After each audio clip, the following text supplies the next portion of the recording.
Hey, how you doing, friend?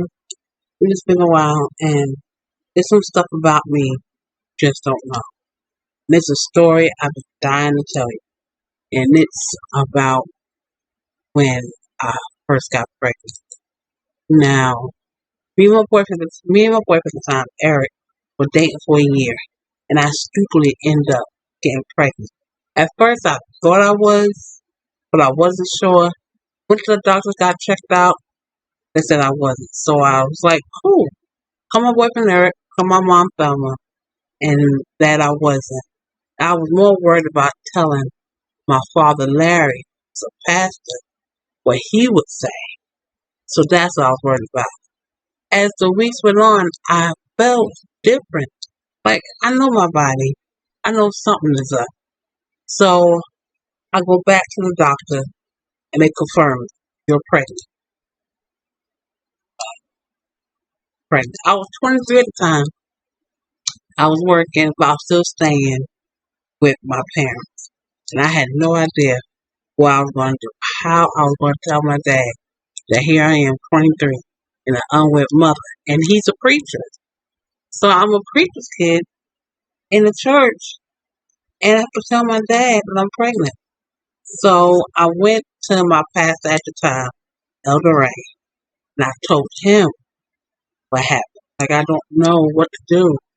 And he was like, it's better if you tell your dad now. He hit the roof. Then waiting till you're 6 months pregnant, and he hit the roof even worse.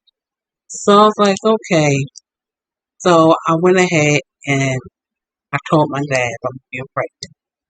I was so disappointed that he didn't talk to me for the first 5 months of my pregnancy until I went to the doctor and found out my due date. And it was June 15th. And my dad's birthday is June 16th. He told me that God was determined to make him like this baby. And that's a good thing. I thought, good, like the baby. Don't be mad at me anymore. So then while I was pregnant, I ended up getting rushed to the hospital because she wasn't facing the right direction. Her head was down.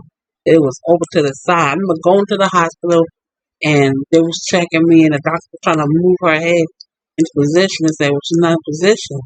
So that's what's causing me more pain.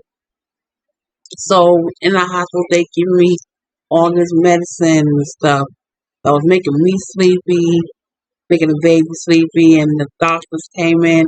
No more medicine for her. The baby's sleeping. Need the baby awake. Nurses didn't listen. They came and gave me something else to put me to sleep. So when it came time to push, the baby's asleep.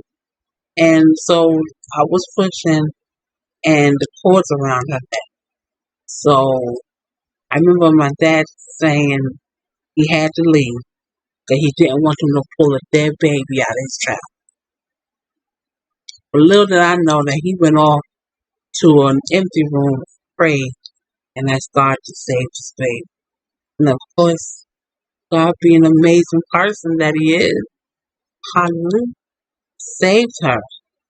And now my dad, when my dad was alive, my dad passed away in 2014, but when he was alive, my daughter was his baby.